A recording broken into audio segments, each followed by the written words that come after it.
नमस्कार, आचरण के साथ मैं हूं अक्षता।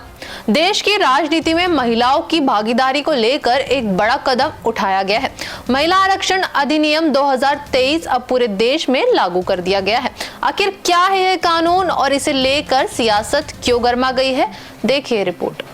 लोकसभा और राज्य विधानसभाओं में महिलाओं के लिए 33% आरक्षण की व्यवस्था करने वाला महिला आरक्षण अधिनियम 2023 बृहस्पतिवार से लागू हो गया।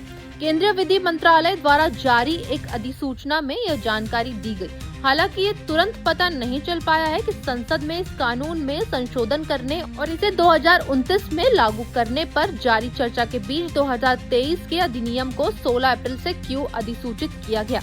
अब इस पर नेताओं की प्रतिक्रियाएं आ रही है। विपक्ष ने कहा है कि जिस पर चर्चा चल रही है उस पर नोटिफिकेशन कैसे आ सकता है।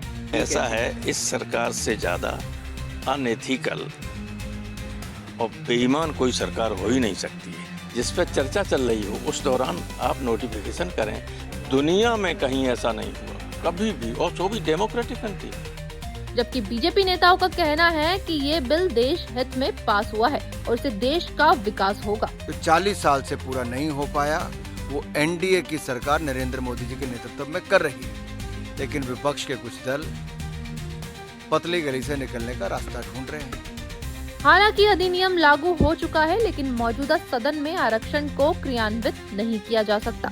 इसे अगली जनगणना के आधार पर परिसीमन प्रक्रिया पूरी होने के बाद ही क्रियान्वित किया जा सकता है। लोकसभा में वर्तमान में जिन 3 विधेयकों पर चर्चा हो रही है उनके सरकार द्वारा इसलिए लाया गया है ताकि 2029 में महिला आरक्षण लागू किया जा सके। अब देखना होगा कि महिला आरक्षण कानून के लागू होने के बाद देश की राजनीति में महिलाओं की भागीदारी किस तरह बढ़ती है।